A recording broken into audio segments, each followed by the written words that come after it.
Welcome, adventurers. It is Tuesday here in Australia and in Europe to recap the SailGP. Marco, Brandon Rossini, lucky enough to have been on the ground in one of the most beautiful sailing venues over the weekend. How are you? Good, good. Hi, everyone. How's it going? I'm doing well. I'm kind of recharging my batteries. It's been a couple of tough weeks, but I'm so happy I got it done, and I'm glad to be here to talk to you about it. 100%. Marco, for those who don't know, was at the Moth Worlds at Lake Garda. He was running the media there and helping us out as well, and then went to Saint-Tropez for the SailGP. You're living the dream. Yeah, it's been fun. It's been fun. Finally, with COVID kind of taking a step back, it's been fun to finally be able to travel and be back at events, meet people, and see some awesome sailing. Fantastic. Well, we've loved having you there, so thanks so much for all your efforts. I think what we'll do, Marco, is just get straight into it. Race number 4 for the series. We've already recapped 1, 2, and 3. You can catch our live show, which we did on the morning of day 2, if you would like to. But race number 4, we've got some footage here. It was an interesting race given that everyone had something to play for after a tricky day on day 1 for the Australians. A big return for Paul Campbell-James for the US. And after day 1, at the top of the leaderboard, it was the US with a 5 and a 1-1, I believe, Marco. Yeah, it was, and especially important to mention for day 2 was the new wings. The New wings new that wings. nobody had sailed, 29 meters. They're massive. It's literally an airplane wing. Absolutely Indeed. there's no difference, and it's really cool to see them coming through. Like the F50, which is 15 meters, actually looks tiny, like Tiny. compared to the wing. It's stupid, but it's really really cool to watch, and it's interesting to watch them sail around as well. Yeah, for They sure. looked like A-class catamarans. You know how the A-class is Yeah, proportionally quite exactly. A high? scaled Yeah. down version of an A flat with a class with a rigid wing. Yeah. It was That's pretty that's what it amazing. was basically. Oh, I loved it. All right, well, here's race 4. Let's have a little bit of a look. First race with the 29-meter wings, and they said there was no power, nor, well, some, Marco, was interesting. We'll watch your interviews in a minute. Some said they thought there was Mhm. no additional power, but watch this start. Nearly everyone is over. Their time on distance was a little bit out. Keep an eye out. Speed, full speed.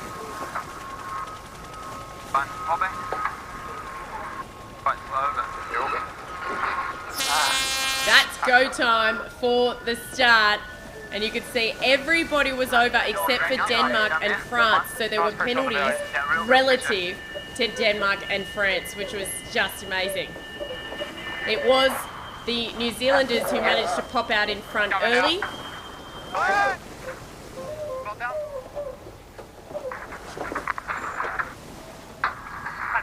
Protest Yeah, on and starboard also there.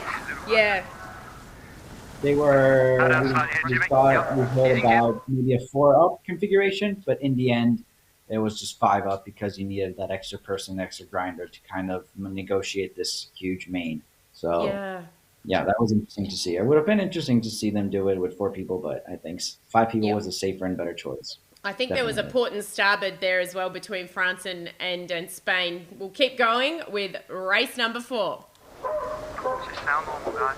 Nice. The quiet, Danish good. had a Fine. cracker. Regular 30 seconds. Bottom Speed will section come of the right. work Top out on mate. the right-hand There side goes the jib. I think speed will until come the right. jib Top mate. broke. There goes the jib sheet. Just sailing. Don't worry about the jib. Right. And here Tom Johnson there saying, don't worry about the jib, let's just keep sailing. Now we're sailing with numbers, Nico? Yep. Speed building, 30, want to get to 38 if we can. 37. Later on in the day, the French also had issues with the jib sheet, so wondering if a little bit of extra pressure from the rig. Could be able to pop maybe here, I'll stay on this angle. Japanese had much better VMG, you can see coming around the top.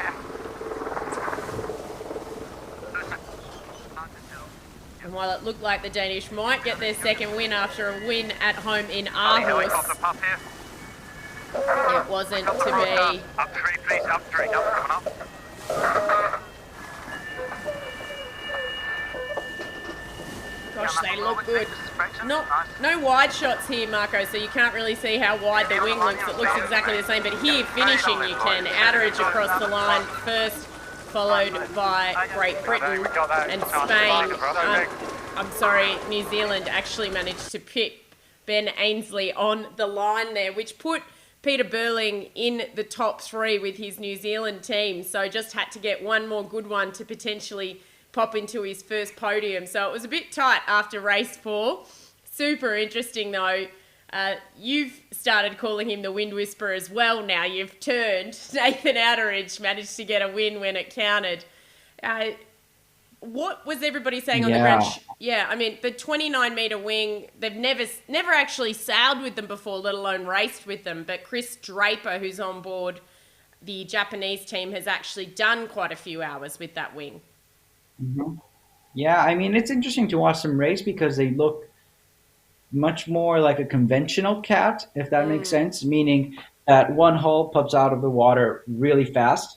So it's a lot of one hull sailing, and then at a certain point, you kind of get all the settings right for your wing, all the camber correct, and the other hull just slowly pops up, and you level flight, and you kind of take off foiling.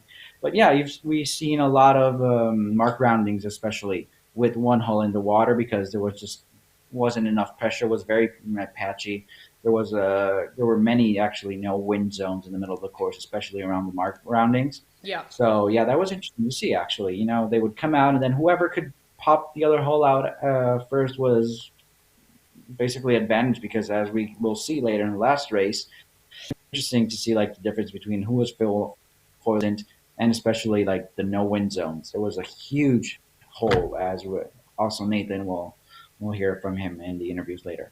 Yeah, got a bit nerve-wracking there, that's for sure. Let's go straight to race number 5 now, which was the final fleet race before we had the 3-way final race, and it was all to play for.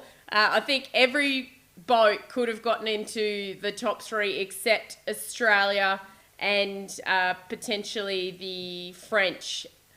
It was super tight. And the Danish actually would have missed out as well after that jib popped, but yeah, 5 teams could have been in the top 3.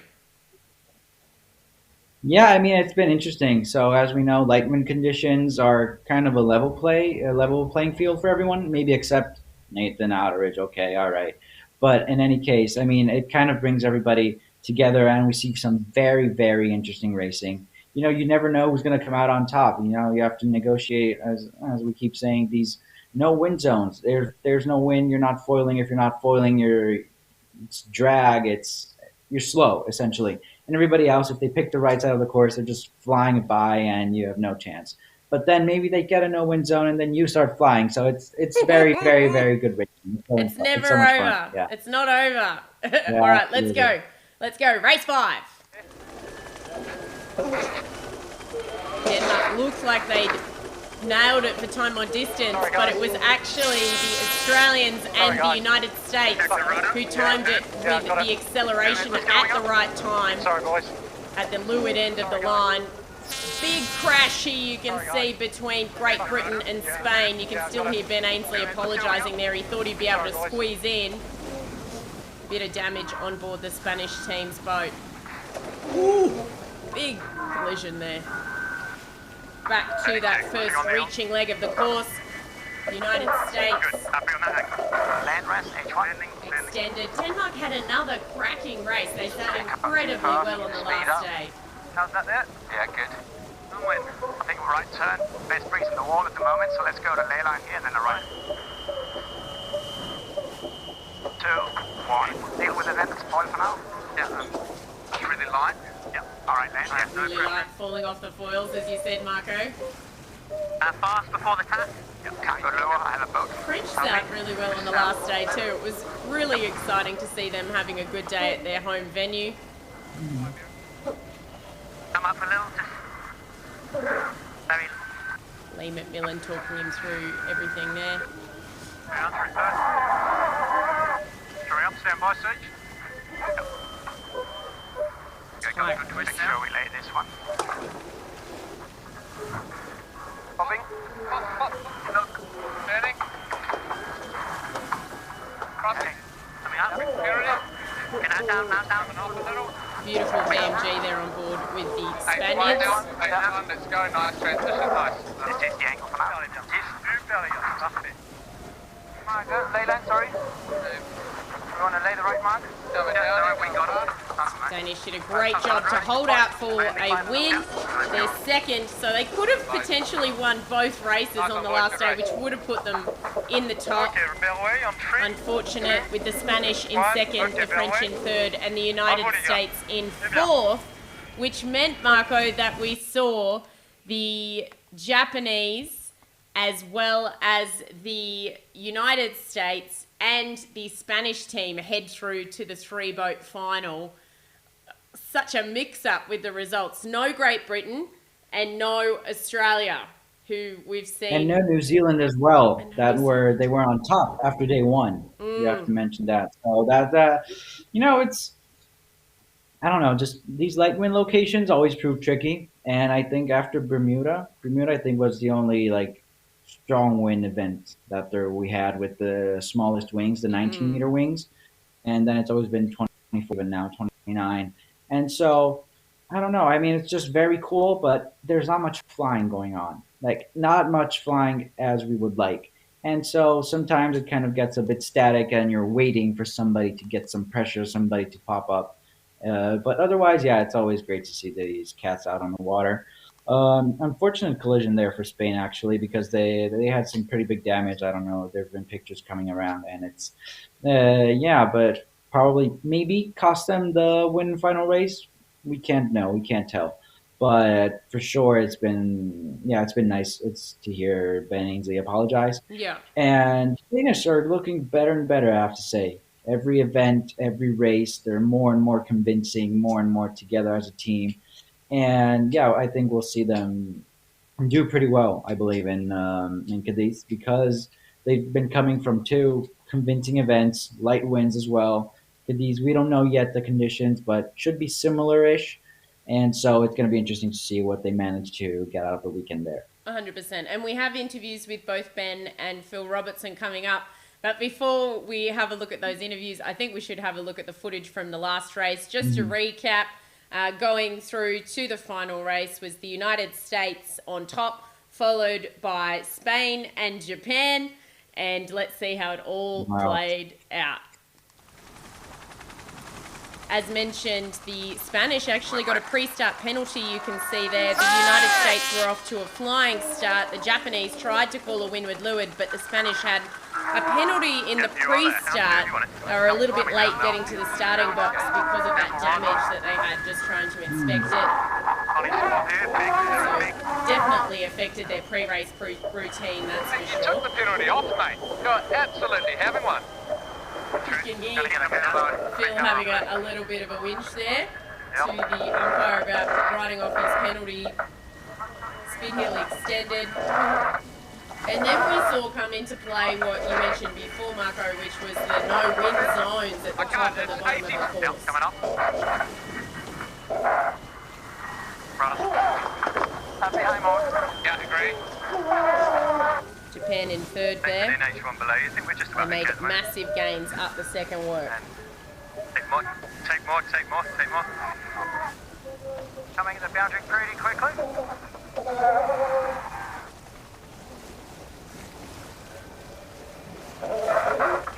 Trimming up. Go one, please. Are we going to go all the way out to that coastal there? Not having it. Oh, no, yeah. Ready to go? 3. On left turn. Yeah.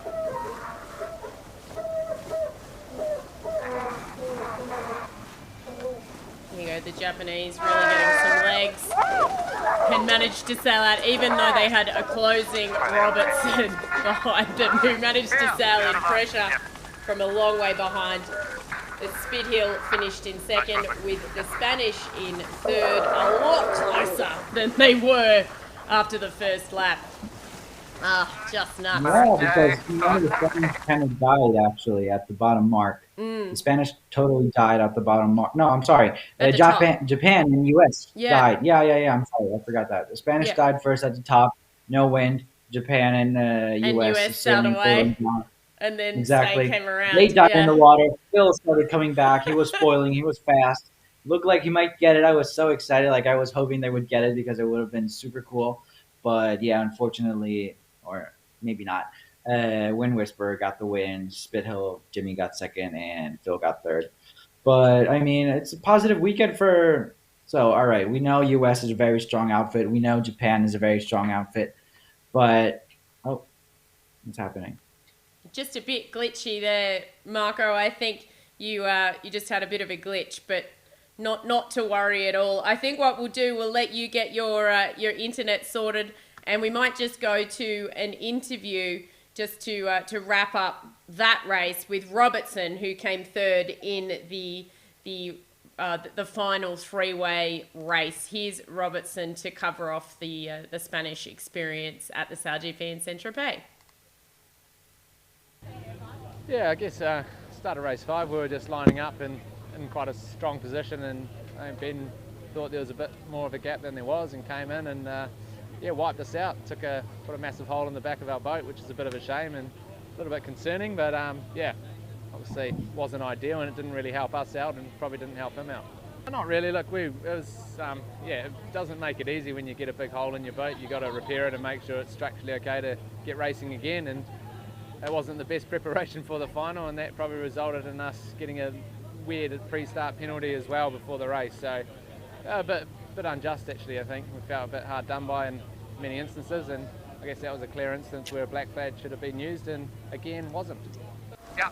A little bit of a call out there from Phil on whether or not a black flag should have been used in that instance with Ben Ainsley when he has suffered a black flag previously. Just checking to see if we've got Marco. If he's not on the line just yet, all the way from Milan, we might go to our next interview, which is with Billy Besson from the French SailGP team, his home event in Saint-Tropez. Good day, and I think because we had 5 on board, and each other has a job, and I have some time to see where I can find the better win for the team. I feel Saint-Tropez, it's a very best city to do it the SailGP, because it's a really amazing story and amazing atmosphere for the SailGP, and I would like to say a very big thanks to SailGP to have a very huge organization and to make a great show in Saint-Tropez today. It was a great show that you got to be a part of, Marco. We were all very, very jealous, but it was amazing to have that interview with Phil Robertson as well, where he said, I'm not sure why Ben Ainsley didn't get black flagged when I got black flagged, but so that was quite interesting actually to hear his take on that. Phil Robertson has been very aggressive, and as soon as somebody else is aggressive, he's very quick to call them out. Interesting. Seems like Marco still might be struggling a little bit with his internet, so what we might do is go to the interview with Jimmy, where he speaks about coming second and their massive improvements over the course of this season so far. They didn't have a collision. You're back! Hooray! They didn't have a collision. I'm back. They didn't have any broken happened. buttons. That's all right. I think your reception is being a little bit interesting. So just to recap for you, Marco, we had Robertson talking about whether it should have been a black flag on Ainsley, and then Billy Besson talking about how awesome it was to have the event at home. And I was just about to play Jimmy's interview with you, which was fantastic. Okay. Should we do that? Go with Jimmy. Yeah, let's go with Jimmy. Let's go with Jimmy. Here we go. It came second at the SailGP in Saint-Tropez. No broken bones, no broken boat. No, didn't hit anything. It was the first of that kind. But he has been quite consistent, still finishing on the podium at most events. In fact, I might just quickly bring up the leaderboard. Overall, Japan is leading with Australia, Great Britain, and the United States all tied for points. So here comes that interview with Slingsby, who's currently in fourth, but tied for second. Okay, perfect. So this was supposed to be the turning event of the season, halfway point. But now there are 3 teams, you included, in the second place. So what are your thoughts on how you're going to break the tie? Well, I think it's another great result for us. We've just climbed our way up the leaderboard, since all the challenges we've had. So, no, we're looking forward to the next couple of events leading into San Francisco. Okay, perfect. And Big Wing. How is it negotiating this thing that you never tried before and just whipping it around the course? Yeah, it was interesting. I mean, I actually think it was the right call given the conditions out there. It depends. If the breeze is up and down, then I think the big wing is quite helpful. I think if the breeze is steady but light, then you're way better on the 24-meter wing with 3 crew. But I thought today it was the right decision. Okay, perfect. And coming into Cadiz, what are you looking for in this coming event? Well, I think just another, getting into that podium race on the Sunday. I mean, you just got to keep posting those scores and put yourself into a position so you have a shot at the money in San Francisco. Okay, perfect. San Francisco, San Francisco, San Francisco. Someone's looking forward to their home event. Imagine if the United States managed to get into that final race in the US. Oh my goodness, it would just be nuts. Yeah, it's going to be wild. But as we heard, I mean, it's all about being consistent, and they're just going to keep chipping away, keep posting good scores, and hopefully that's how they hope to break the tie. I don't know. He said that the big wing for him was a good call. I don't know. We're going to hear from Tom in a second, and he was not so happy actually with the big wing. So different point of views, but in the end, I mean, maybe Jimmy is right since he's in the final, but also Australians had a lot of bugs still had to sort out. So I don't know. That definitely played a role, but we'll see. We'll see. Indeed. And so what I might do, because here is the leaderboard. We just heard from Jimmy Spithill. I have Ben Ainsley's interview here as well, which we can pop up, where Ainsley actually talks about the collision with the Spanish and then also not making the actual final race, which I think many were expecting him to do. Skippering has never not made a final race. This is the first time that he's actually missed out when he's been skippering. So that was a large amount of pressure and something I don't think he expected might happen. So here's Mr. Ainsley, or Sir Ainsley. Well, yeah, it was a tough one. We were pushing hard. We needed a good race to get ourselves into the top 3 overall. And we saw a gap and went for it. But unfortunately, the gap just disappeared as we got between Spain and Denmark. And really we couldn't get through. So we had a collision with Spain. We rightly got a penalty for that, had to get behind them, and that made it a tough race for us. And then we're quite hard on collisions in SailGP, so I think we'll pick up some extra damage points for both this series and this race, and then for the whole series and for the whole league in general. So yeah, not in terms of risk reward, in hindsight, not the right move. I thought the 29-meter wing was absolutely a huge success. Yeah, we really enjoyed sailing with it. I think it powers the boat up, allows us to sail with 5 sailors in a much lower wind range, which I think is, again, good for the teams and good for the sport. So I think we're actually seeing a pattern here, Marco. The people who like sailing short-handed don't like the big wings. And the people who do like sailing short-handed don't. So yeah, maybe? I'm not sure. Absolutely. Yeah, it's. I don't know. I mean, I think it's still early to cast judgment upon this wing. People like it. People kind of like it, but overall, I mean, it's a positive review. Things have to be worked out, definitely. Like especially for loads, probably because the boat has never been subject to these kind of loads and forces, and so this might be something that they need to look better into. Maybe even also the jib sheets breaking might be an indicator of this. I don't know. We'll see. But yeah, I mean, we'll just have to wait and see if these wings come out again and actually gather more data from the racing. Indeed. And so back to this leaderboard now. He mentioned some points overall. Do you know if this is taking that into account, Marco, or are you not sure? I don't think yet. No, not yet. But maybe, we're gonna maybe see two people tying in the second spot. So we'll see. I don't know. So it might we'll actually have to wait on the US and Australia. Yeah. So provisional season 2 championship results, damage, penalties pending, shall we say. Mhm. Excellent. Yes, All right. Well, let's hear from Slingsby, who was leading the championship before we went into Saint-Tropez. He had quite a few bugs on day one, didn't have a good day on day two. He was actually a little bit upset with the calling of race number 4.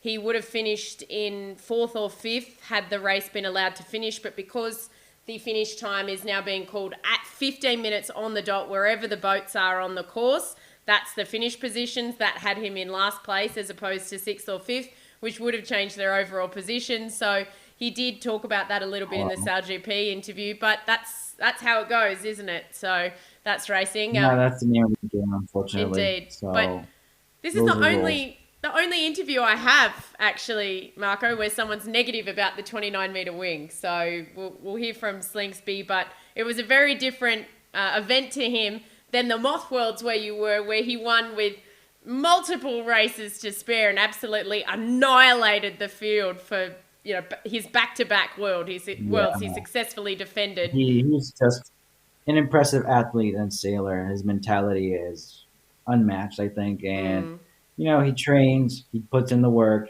and it shows in the results. He actually had to drop, unfortunately, a 2nd place and a 1st place. He had to drop these races. Don't you hate because he that? had too many good results. My gosh. One of the most competitive fleets there is going at the moment in the world, he had to drop a 2nd. Gosh, just shows you how good he is. Someone has to do it. Indeed. So here is Marco's interview with Slingsby post racing on day 2 at Saint-Tropez. Okay, perfect. So, in an event that was supposed to be the turning point of the season, now there's 3 of you tied in 2nd spot. What are your thoughts on how you're going to break the tie? Yeah, obviously a very disappointing weekend for us. We didn't score well, didn't perform, and what could have been nice to jump out to a healthy lead, we're now back in the pack. Yeah, we're upset, and we've just got to come back stronger next one. And so what's the latest on the bugs you had yesterday? What was all that? Yeah, we had a lot of issues. They found a lot of them overnight. Unfortunately, before racing today, a lot of them were still hanging around, but we're able to fix them. The tech team did a great job, and we're able to fix the problems before racing, and the results were just on us. We didn't sail well enough, and a couple of bad races, unfortunately. And so, big wing, advantages, disadvantages, what did you find in your first day sailing here? Yeah, obviously the big wing, it looks cool. I think you pop a hull earlier, you can race in lower wind, but I don't really think you foil any earlier in less wind. I think it's quite draggy when it's up, and as soon as you are foiling, it's a bit slower. In those conditions we had today, I actually think that it would have been quicker with the old wings, but it is a nice tool to have. If it's very light conditions, you can get racing. And so, like the twist on the top, for example, like does that create too much drag for you as soon as you kind of open it up a little bit, or is it just? It creates healing moment, the bigger wing, and you can pop a hull easier, and you can get sailing around a racetrack in less breeze. But it's very draggy, so as soon as you have any breeze to get foiling, it actually almost takes longer than the other wing. So it's heavier. So it's just sort of they work against each other a bit. Of course. Spoken like a true Moth World champion, it's draggy. I want it smaller. I want it more condensed. Yeah, more arrow, more arrow. More arrow. Yeah, exactly. So interesting take though, and I appreciate where he's coming from, because there were times where to me it didn't look like they were going any faster than they had gone. Though we will hear from Nathan that Nathan actually thinks that they were able to get moving sooner.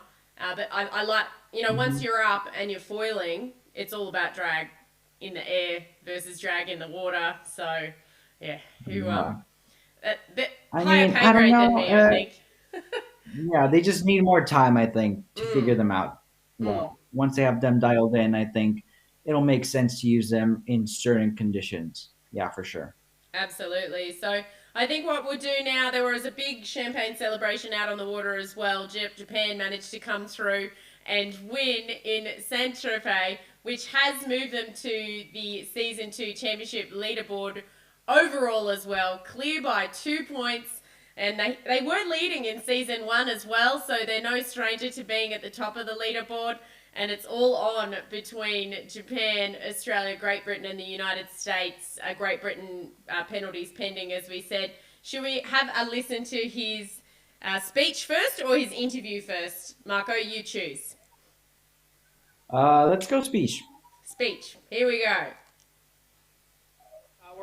We're very happy with the result. As you would have seen, the racing was tricky and any of those 3 boats could have won the final today. But I guess we need a bit of patience and we need a little bit of perseverance today to get the result. And there was a lot of nervous moments in the racing, but we're very happy and it was great to see such a good turnout here. The boats all out on the water coming to watch the racing. The south of France really turned it on. You know, fantastic weather, nice sunshine, plenty of people enjoying themselves. And we definitely enjoyed ourselves and we really want to come back next year and do the same again. Of course. Voilà, Nathan qui est très heureux, qui rappelle que la finale s'est passée de façon très serrée entre les différents compétiteurs. C'était vraiment... I love the red, white and blue wheel. I think that's a really nice... Merci beaucoup à la France! I also appreciate Lenny just quietly sipping on the bottle of Evan de Rothschild just next to him, just sipping. Yeah. So good. Oh, very well deserved. They've sailed beautifully. Of course, with one of your amazing sailors from Italy as well there, Marco. Yes, Checco Bruni, who did well at the Mothworlds also. So did Nathan. They both did well at the Mothworlds. Yeah. They all did very, very well because they're great sailors. I mean, there's not much to say about it. Yeah, indeed. And we've recapped the Mothworlds quite a bit. And for those who haven't seen that coverage, it's available on InPhase HQ, as are all the live blogs from this weekend at the SailGP. And we will continue to bring you live action there, which is straight down the middle, straight down the line to keep you in phase with all of the action that's happening.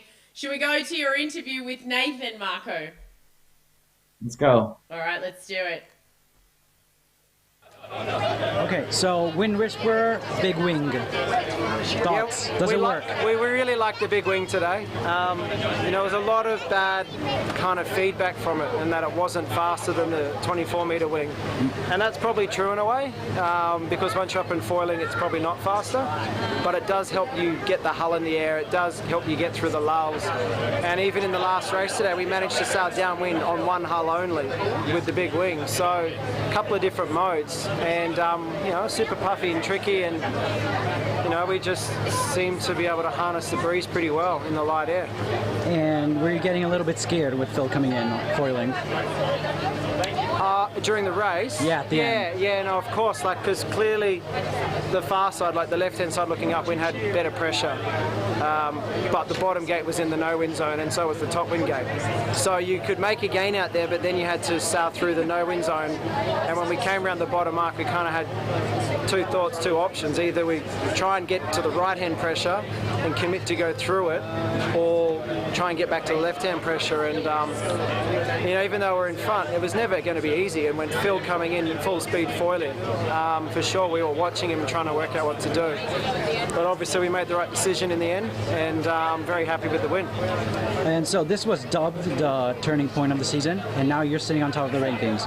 What do you plan on doing on defending your position? You know, I think the turning point was probably here in Saint-Tropez, but, you know, consolidation comes in Cadiz. You know, I think a lot of teams are having good and bad results at these events, and this is the first time we've had back-to-back podiums, and our goal in Cadiz is to get another podium. So you make the final race, that guarantees you a good result, it guarantees you good training, you know, good practice of a 3-boat race, because it's very different to the whole 8 boats. So our goal is to make the top 3 in Cadiz and then see what happens in that final race. And, you know, if we can extend our overall points lead, that would be fantastic, but, you know, really just maintaining where we are is probably the real key. And who would you rather see in the final with you, with 3 teams tied in second? Great question. Honestly, it doesn't matter. On the spot now. It doesn't matter which of the other 7 teams are in the final with us, and, you know, our number one goal, to be honest, is to make that final. You know, we might be looking strong right now, but 2 events from now we could be back in 4th overall. So we just got to keep focused on ourselves, keep focused on getting good results, good performance, and whoever comes into that final, it's going to be an amazing race when we get to San Francisco. Great question to finish off there, Marco. I love it. Who would you rather see? And straight down the line, Nathan just says any of them. We'll beat them all.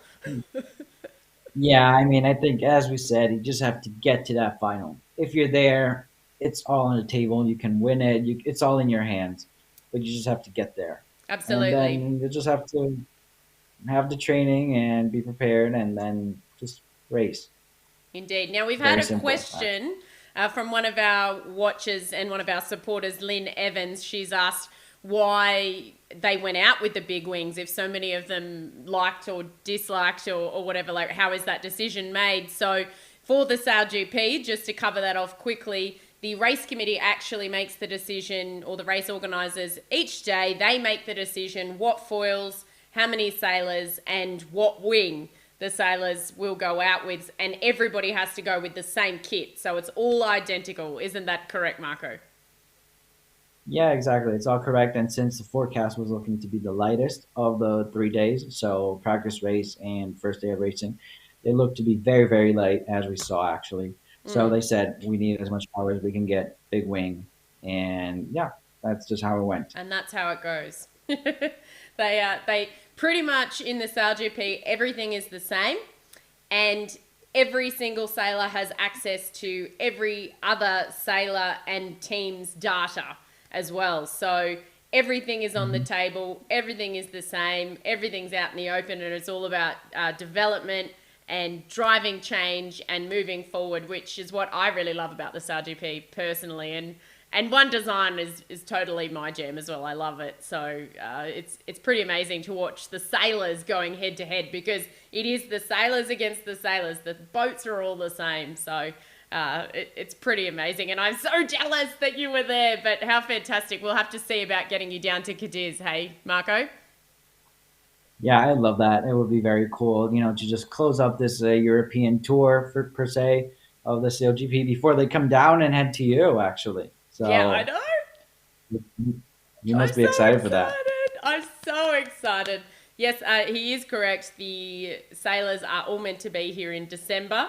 Fingers crossed for the SailGP here on the 17th and 18th of December, or the 16th and 17th. It's one of those two combinations. Probably a Friday, Saturday, because I doubt they'll be able to have the harbour on a Sunday. But don't quote me on that. Look at the website, head to sailgp.com, or you can head to inphasehq.com to find so much action there. Let's just have another quick look, as I sneeze, at the leaderboard here. Japan leads Australia, Great Britain penalty points pending, United States, Spain, New Zealand, Denmark and France. New Zealand, I've got to say, they did improve this event. They went incredibly well. They were in third going into the fifth race. So they almost made the podium. It just wasn't to be. So all of these teams, really, if they have two back-to-back events that are good, they move into the top of the leaderboard. So it's still all chopping and changing. It's very, very close. It's very tight. Every event at this point is crucial. We're coming into the second part of the season. And I don't know. I mean, it's still, everything's up for grabs still, even though this was supposed to be, as we said many times, a turning event of the season. Yeah. Well, it really isn't, to be honest. But yeah, we're seeing some very strong performances from basically every team, depending on the race and conditions. So, because they're all great sailors and great outfits. So, yeah, we'll have to wait and see how this plays out. There's no other way to it. Oh, I love that. I love it so much. Thank you so much, Marco, for your work at the Moss Worlds and also in Saint-Tropez to keep us all up to date. It's been fantastic working with you as always. You can follow him on Instagram. We've been tagging him all of our stories. You can follow InPhase HQ on all your social media channels, or of course Sailor Girl HQ if you want to hear more from me directly. Otherwise, would love to have you sign up to our newsletter, which will debut next Monday and come to you every Monday after that to keep you in phase with all of your sailing news. My name's Nick Douglas. Absolute pleasure to have been with you. Thank you, Marco. Thank you, everybody. We'll see you again at a sailing event near you.